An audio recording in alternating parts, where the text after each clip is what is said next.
नेपाळ सरकारनं काही social media प्लॅटफॉर्म्सवर बंदी घातली आणि त्याचा विरोध करण्यासाठी हजारो तरुण थेट रस्त्यावर उतरले। 2 दिवसात गोंधळ एवढा वाढला की गृहमंत्री आणि नंतर पंतप्रधान के.पी. शर्मा ओली यांना राजीनामा द्यावा लागला। प्रश्न असा आहे, हे फक्त नेपाळपुरताच मर्यादित आहे का? नाही।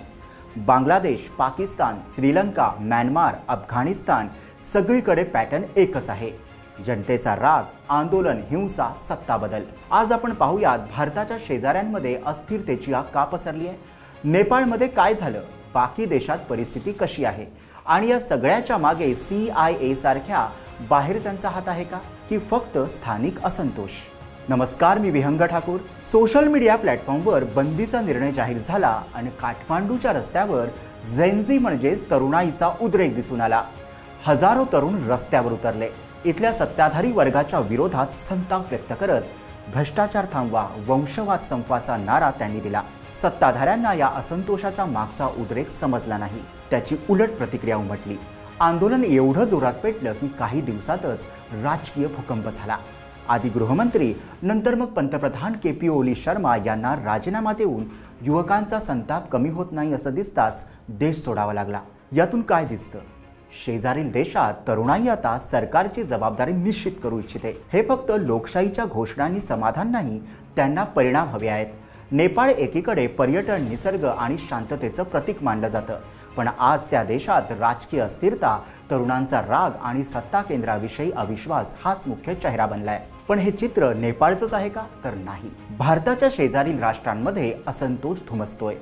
भारताच्या शेजारी बांगलादेशात गेल्या वर्षभरात जे घडलं ते इतिहासात पहिल्यांदाच घडतंय।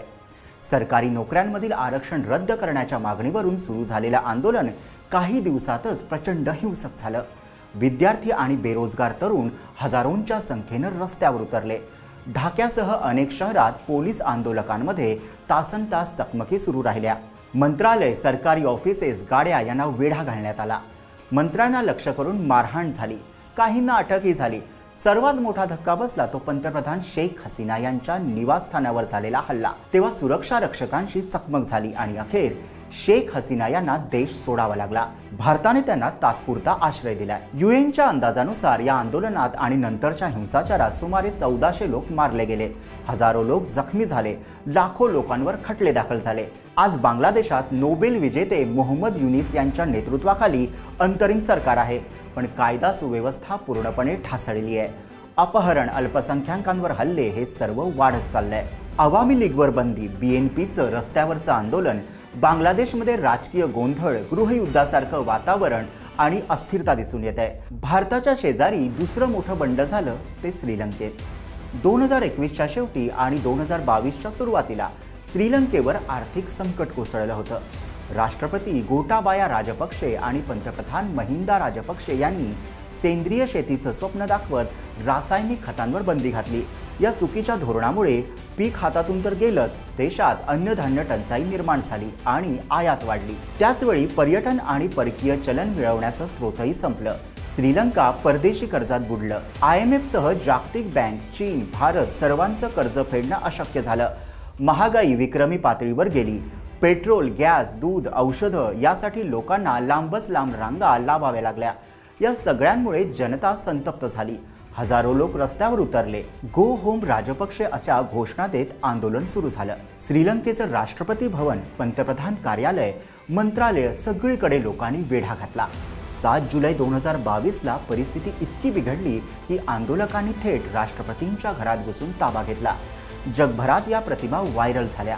लोक स्विमिंग पूलमध्ये पोहत होते, राष्ट्रपतींच्या बेडरूममध्ये सेल्फी घेत होते।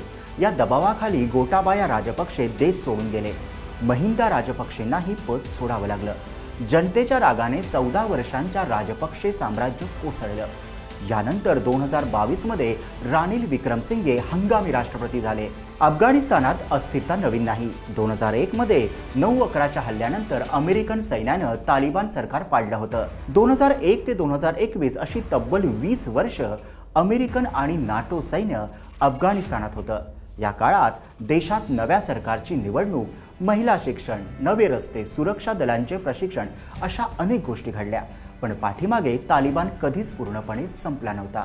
कारण गावोगावी, डोंगर दऱ्यात, पाकिस्तानच्या सीमेवर तो पुन्हा सशक्त होत राहिला। 2011 मध्ये ओसामा बिन लादेन पाकिस्तानात मारला गेला।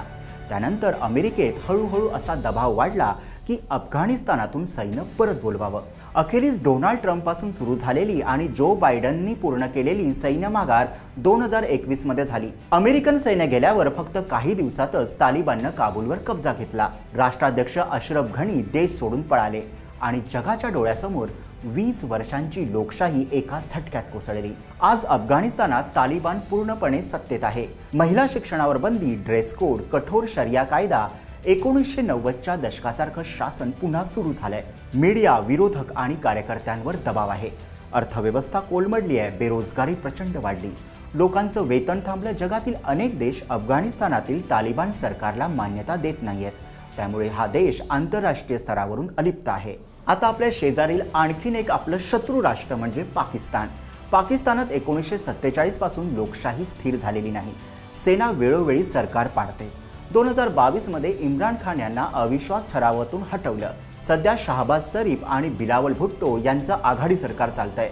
पण काही दहशतवादी गट आणि इम्रान खानचे कट्टर समर्थक सरकारला त्रास देत आहेत, म्हणजेच अस्थिरता कायम आहे।